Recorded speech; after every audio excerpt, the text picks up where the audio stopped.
नमस्कार दोस्तों, आज मैं आपको भादो अमावस्या व्रत की कहानी सुनाने जा रही हूँ। प्रेम से बोलिए अमावस्या माता की जय हो, भोलेनाथ की जय हो, पार्वती माता की जय हो। भादो महीने की अमावस्या को पिठोरी अमावस्या के रूप में मनाया जाता है। इस दिन महिलाएं अपने पुत्र की लंबी आयु के लिए व्रत रखती हैं। ऐसी मान्यता है कि माँ दुर्गा की कृपा से संतान को न सिर्फ लंबी आयु मिलती है बल्कि मृत्यु संतान को भी नया जीवन मिलता है। पिठोरी अमावस्या के दिन आटे से 64 देवियों के पिंड बनाकर उनकी पूजा की जाती है। दक्षिण उत्तर में पिठोरी अमावस्या के नाम से मनाया जाता है, जबकि दक्षिण भारत में पोलाला अमावस्या के रूप में मनाया जाता है। उत्तर भारत में माता दुर्गा की, जबकि दक्षिण भारत में माँ पोलेरमा की पूजा की जाती है। पोलेरमा को माँ दुर्गा का ही एक रूप माना जाता है। अब सुनते हैं पिठोरी अमावस्या की व्रत कथा। बहुत समय पहले की बात है। एक गांव में एक परिवार रहता था। उस परिवार में 7 भाई रहते थे। सभी के शादी विवाह हो गए थे। सभी के बच्चे भी हो चुके थे। परिवार की सलामती के लिए सातों युवाओं की पत्नी पिठोरी अमावस्या का व्रत रखना चाहती थीं। लेकिन पहले साल बड़ी बहू ने व्रत रखा तो उसके बेटे की मृत्यु हो गई। दूसरे साल दूसरे बेटे की भी मृत्यु हो गई। 7 सालों तक ऐसा ही होता रहा। जब बड़े भाई की पत्नी ने इस साल अपने मृत पुत्र का शव कहीं छिपा दिया। उस दिन पोलेरमा माता गांव की रक्षा के लिए पहरा दे रही थीं। उन्होंने जब इस दुखी मां को देखा तो वजह जाननी चाहिए। तब बड़े भाई की पत्नी ने सारा घटना सुनाया। तब देवी पोलेरमा को दया आ गई। उन्होंने उस दुखी मां से कहा वह उन स्थानों पर हल्दी छिड़क दे जहां जहां उसके बेटे का अंतिम संस्कार हुआ है। मां ने ऐसा ही किया। उस दिन भादो मास का अमावस्या का दिन था और वह बड़ी बहू अमावस्या का व्रत भी रखी थी। जब वह घर लौटी तो सातों पुत्रों को जीवित देखा। उसके खुशी का ठिकाना न रहा। तभी से उस गांव की हर माँ अपने बच्चों की लंबी आयु के लिए पिठोरी अमावस्या का व्रत रखने लगी। पिठोरी अमावस्या का व्रत करने और कथा कहानी कहने सुनने से उनके बच्चों की आयु लंबी हो गई और वे सब सुखी जीवन जीने लगे। हे पोलेरमा माता, जैसे उन सब पर अपनी कृपा करी वैसे ही इस कहानी को कहने वाले, सुनने वाले, हुंकारा भरने वालों के ऊपर भी अपनी कृपा बनाए रखना। प्रेम से बोलिए पोलेरमा माता की जय हो, अमावस्या माता की जय हो। एक समय की बात है। एक नगर में एक राजा राज्य करता था। उसकी प्रजा एवं परिवार सब आनंद से रहते थे। राजा की रानी धार्मिक एवं प्रजा प्रेमी थी। राजा के महल के सामने एक साहूकार का महल था। राजा की रानी एवं साहूकार की पत्नी में मित्रता थी। रानी सारी प्रजा से प्रेम करती थी। एक रोज साहूकार की हवेली से साहूकारनी की रुदन करने की आवाज आ रही थी। रानी ने अपने महल में रोने की आवाज सुनी तो रानी ने राजा से इस विलाप का कारण पूछा। राजा ने कहा कि सेठ का पुत्र मर गया है। इसी दुख के कारण साहूकार एवं साहूकारनी रो रहे हैं। रानी बहुत भोली थी। उन्होंने राजा से कहा, महाराज दुख क्या होता है। राजा को समझ में नहीं आ रहा था कि रानी को कैसे समझाया जाए कि दुख क्या होता है। रानी बार बार राजा से पूछ रही थी, राजन बताइए ना, दुख क्या होता है। राजा ने अपने रानी से कहा, तुम अपने कुंवर को मार दो तो मालूम हो जाएगा कि दुख क्या होता है। महारानी ने अपने कुंवर को महल से नीचे गिरा दिया। भगवान की कृपा से कुंवर गारे के ढेर पर गिरा और उसको खरोच भी नहीं आई। रानी अपने कुंवर को देखने नीचे आ रही थी। तब तक कुंवर को सामने से आता देखा। यह देख राजा भी दंग रह गया कि इतने ऊपर से गिरने के बाद भी कुंवर को कुछ नहीं हुआ। रानी ने राजा से फिर पूछा, महाराज दुख क्या होता है। उस समय पड़ोस राज्य में राजा के सैनिक युद्ध कर रहे थे। राजा ने रानी से कहा कि अब मैं लड़ाई में अकेला जा रहा हूँ। जब तुम मेरे मरने का समाचार सुनोगी तो तुम्हें दुख का एहसास हो जाएगा। राजा युद्ध के लिए प्रस्थान किया, लेकिन भगवान की कृपा से राजा युद्ध जीतकर महल वापस आ गया। अब राजा को और ज्यादा आश्चर्य होने लगा। उसी समय रानी राजा के पास आई और फिर वही प्रश्न दोहराकर पूछने लगी। राजा ने रानी से कहा, अब मैं गंगा यात्रा करने जा रहा हूँ। वहाँ गंगा की धारा में मैं कूद जाऊंगा, तब तुम्हें दुख का एहसास होगा। रानी ने गंगा यात्रा की तैयारी कर दी। उधर कैलाश पर्वत पर शिव जी ने पार्वती जी से कहा, आज हम धरती लोक पर घूमने चलेंगे। शिव जी ने बकरे का रूप और पार्वती माता ने बकरी का रूप धारण करके एक बावड़ी के पास घास चरने लगे। तब तक राजा रानी की सवारी आ गई। रानी ने सुंदर छाया और बावड़ी देखा तो रुकने के लिए कहा। राजा भी मान गए। राजा रानी ने वहाँ जलपान किया। राजा पानी लेने के लिए बावड़ी के बाहर चले गए। बकरे और बकरी की रूप धरे पार्वती जी ने शिव जी से पूछा कि स्वामी, इस रानी को दुख क्यों नहीं मिलता। रानी ने बकरे बकरी की मनुष्य के रूप में बोलता देखा तो वह ध्यान से सुनने लगी। पार्वती जी के पूछने पर शिव जी ने बताया कि इसने अमावस्या का व्रत किया था, उसी के पुण्य से यह इस जन्म में रानी बनी है और दुख का सामना नहीं करना पड़ रहा है और सुखों का आनंद ले रही है। यह राजा गंगा में भी नहीं मरेगा।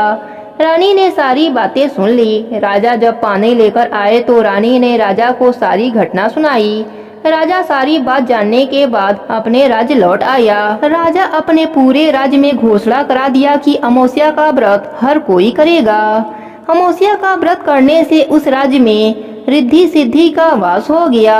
प्रेम से बोली अमावस माता की जय हो। एक समय की बात है, एक गांव में एक ब्राह्मण और ब्राह्मणी रहते थे। वे दोनों भगवान के भक्त थे। घर में सब कुछ था पर उनके कोई भी संतान न होने से वह अति दुखी रहते थे। एक दिन अपने स्त्री से ब्राह्मण ने कहा कि मैं वन में जाकर तपस्या करना चाहता हूँ। वह भगवान पर भरोसा करके वन में चला गया। जंगल में जाकर तप करने लगा। बहुत वर्ष बीत गए। उसको वैराग्य हुआ। वह सोचने लगा कि मैं अब अपना जीवन समाप्त कर दूंगा। इस प्रकार सोचकर वह पेड़ की डाली पर फांसी का फंदा लगाकर मरने को तैयार हुआ। तभी अमावस्या माता प्रकट होकर बोली, देख ब्राह्मण, तेरे भाग्य में 7 जन्म तक कोई संतान नहीं लिखी है, किंतु मैं तुझे 2 कन्याओं का वरदान देती हूँ। एक का नाम अमावस्या तथा दूसरे का नाम पूनम रख देना। तेरी स्त्री को कहना कि अमावस्या का व्रत करे। अमावस्या के दिन 1 कटोरी चावल भरकर उस पर दक्षिणा रखकर किसी मंदिर में रखे। ऐसा 1 साल तक करना। 1 कटोरी चावल सहित दान करते रहना। इतना कहकर अमावस्या माता अंतर ध्यान हो गईं। ब्राह्मण घर आया और अपने पत्नी को सारी बात बताया। अमावस्या आने पर ब्राह्मणी ने व्रत रखा। कुछ दिन बाद उसको 2 कन्या हुई। तब उसने एक का नाम अमावस्या और दूसरे का नाम पूनम रख दिया। धीरे धीरे कन्याएं बड़ी होने लगी। ब्राह्मण दोनों कन्याओं का योग्य वर देखकर विवाह कर दिया। बड़ी बहन अमावस्या धार्मिक थी, जबकि छोटी भगवान को बिल्कुल भी नहीं मानती थी। बड़ी के घर में तो सुख समृद्धि का भंडार भरा हुआ था, पर छोटी बहन पूनम के घर दुखों का पहाड़ था। जब बड़ी बहन अमावस को छोटी के बारे में सब कुछ मालूम हुआ कि उसकी बहन दुखी है, तब अमावस्या गाड़ी भरकर सामान ले गई और छोटी बहन से कहा, बहन पूनम, तुम अमावस्या का व्रत करो और पूजा करके उपवास करो, जिससे तुम्हारे घर में सुख समृद्धि का भंडार भर जाएगा। 1 साल तक चावल का कटोरा भरकर दक्षिणा रखकर दान करना। पूनम ने अपने बहन के द्वारा बताए गए नियम के साथ अमावस्या का व्रत करने लगी। कुछ ही दिनों के बाद उसके भी घर में धन धन से भर गया और संतान की भी प्राप्ति हुई। वह सुखी जीवन जीने लगी। इस प्रकार जो भी मनुष्य अमावस्या का व्रत विधि पूर्वक करेगा, उसके घर में सुख समृद्धि का भंडार भरेगा। जो भी मनुष्य इस कथा को कहता सुनता या हुंकारा भरता है, उसके ऊपर अमावस माता की कृपा बरसती है। प्रेम से बोलिए अमावस माता की जय हो। अब सुनते हैं सारे नित्य नियम को पूर्ण करने वाले गणेश भगवान की कहानी। एक समय की बात है, एक नगर में एक ब्राह्मण और ब्राह्मणी रहते थे। ब्राह्मण बहुत ही धनवान था। वह हर कार्य धर्म का करता था। आए हुए अतिथि का सत्कार करता था। भगवान की पूजा पाठ भी बहुत करता था। वह ब्राह्मण होने के सभी कार्य करता था। उसकी पत्नी भी बहुत ही धार्मिक थी और पतिव्रता भी थी। वह धर्म कर्म में हमेशा अपने पति का सहयोग करती थी। एक बार उसे उसके कर्मों के फल से उसके घर में अन्न धन का भंडार भर गया और वह बहुत ही प्रशंसा पूर्वक रहने लगा। वह सभी अतिथियों को सत्कार करता, जिससे उसकी पूरे नगर में वाह वाह होने लगी। सब उसे कहने लगे कि यह ब्राह्मण तो बहुत ही अच्छा है, आए हुए अतिथियों को भोजन कराता है और भगवान की कृपा से इसके घर में लक्ष्मी का वास है और इसकी पत्नी भी बहुत ही सुशील है। ब्राह्मणी का नाम सुशीला और ब्राह्मण का नाम सोहन था। सोहन ब्राह्मण को इस प्रकार के सुख से काफी वर्ष बीत गए। उनकी एक संतान हुई, वह पढ़ने के लिए काशी में चली गई। एक बार उस ब्राह्मण को इस बात का अभिमान हो गया कि मैं कितना पूजा करता हूँ, कितना पाठ करता हूँ, इसलिए मेरे पास धन आया है। तभी गणेश भगवान को इस बात का पता चला तो उन्होंने सोचा क्यों ना इस ब्राह्मण की परीक्षा ली जाए और इसे इस बात से अवगत कराया जाए कि वह कितना अभिमानी है। दानी तो है ही, पर दान करने का अभिमान हो गया है। गणेश भगवान ने एक ब्राह्मण की उत्पत्ति की और उस ब्राह्मण को धरती पर भेजा और कहा, सोहन ब्राह्मण के यहाँ भिक्षा के लिए जाओ और उससे भिक्षा मांग कर लाओ। इस प्रकार वह गणेश भगवान की रचना से वह ब्राह्मण धरती पर आया। उसके फटे पुराने कपड़े थे, वह दिखने में दरिद्र लग रहा था, वह भूख प्यास से तड़प रहा था। सोहन ब्राह्मण के दरवाजे पर जाकर खड़ा हो गया और भिक्षा के लिए याचना करने लगा, कोई मुझे भिक्षा दे दो, कोई मुझे भिक्षा दे दो। तभी सोहन ब्राह्मण को पता चला कि कोई याचक आया है। वह दरवाजे के बाहर आया तो एक फटे पुराने हाल में बुरी अवस्था में एक ब्राह्मण खड़ा मिला। परंतु उसे देख उसके मन में आया कि यह कैसा ब्राह्मण है, दरिद्र दिख रहा है, ब्राह्मण जैसे इसके कोई निशान नहीं। सोहन ब्राह्मण ने कहा, कहिए आप किस लिए मेरे दरवाजे पर आए हैं? तब ब्राह्मण बोला, मैं भी एक ब्राह्मण हूँ, मैं बहुत गरीब हूँ, मेरी दशा बहुत खराब है, मैं भूख प्यास से कई दिनों से तड़प रहा हूँ, मुझे भिक्षा दे दीजिए, मैं भोजन करना चाहता हूँ। तब सोहन ब्राह्मण बोला, मैं ऐसे किसी ब्राह्मण को भिक्षा नहीं देता जिसमें ब्राह्मण की कोई निशानी न हो, ना ब्राह्मण जैसा दिखाई देता हो। तुम तो इतने दरिद्र हो, तुम जरूर वैश्य होगे या शूद्र होगे। इस प्रकार की बातें सोहन ब्राह्मण उससे कहने लगा। तब ब्राह्मण बोला, मैं गणेश भगवान का भक्त हूँ, गणेश जी की आराधना करता हूँ, परंतु मेरे पूर्व जन्म के पाप हैं, इसलिए मैं इस धरती पर इस रूप में हूँ, परंतु मैं भगवान गणेश जी का परम भक्त हूँ।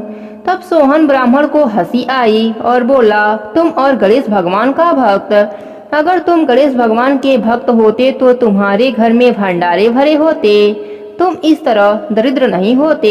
देखो, गणेश भगवान का भक्त मैं हूँ, मुझे किसी भी चीज की कोई कमी नहीं है, मेरे घर में भंडारे भरे पड़े हैं, अन्य धन की वृद्धि हो रही है। मेरी पत्नी भी सुलोचना है, वह भी धर्मवती है, हम दोनों पति पत्नी सुखपूर्वक अपना जीवन व्यतीत कर रहे हैं। तुमने जरूर कोई बुरे कर्म किए होंगे, इसलिए तुम दरिद्र मनुष्य बने हो, परंतु तुम ब्राह्मण नहीं हो सकते। ऐसे ही बातें करते करते उसे काफी देर हो गई। तब उस दरिद्र ब्राह्मण ने कहा, आप मुझे भिक्षा दीजिए ताकि मैं अपने भूख तृप्त कर सकूं। पर सोहन भिक्षा देने से मना कर दिया, बोला, मैं ऐसे ब्राह्मण को भिक्षा नहीं दे सकता जो भिक्षा के योग्य ही न हो। ऐसी बात सुनकर उस दरिद्र ब्राह्मण को बहुत गुस्सा आया। उसने उस ब्राह्मण को श्राप दे दिया और कहा, तुम इतने मोटे ताजे दिख रहे हो और तुम्हें ब्राह्मण होने का अभिमान है, इसलिए तुम बैल बन जाओ।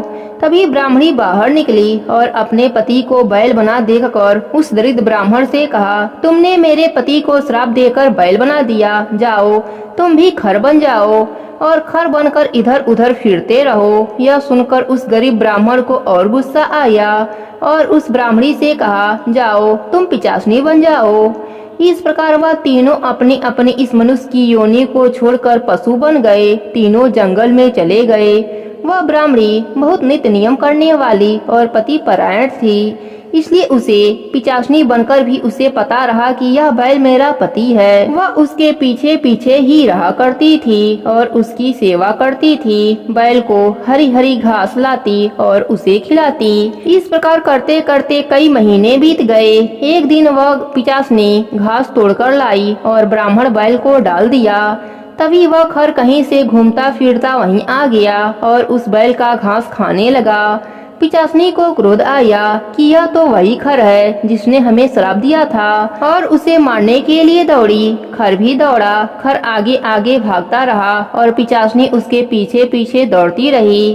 तभी एक गणेश भगवान का मंदिर आया, दोनों उसके सीढ़ियों पर चढ़ गए और लड़ते झगड़ते गणेश भगवान के मंदिर में आ गए। दोनों के पैरों में दुर्वा फंसी हुई थी। वह दुर्वा जाकर गणेश भगवान के आगे गिर गया और वह दोनों भी गिर गए। पिचासनी के हाथ में भी दुर्वा थी। वह दुर्वा हवा का झोंका आया और गणेश भगवान के सूर पर जाकर चढ़ गया। गणेश भगवान आंखें खोली, यह मुझे दुर्वा चढ़ाने वाला कौन है भक्त? गणेश भगवान आंखें खोली तो वह पिचासनी नजर आई।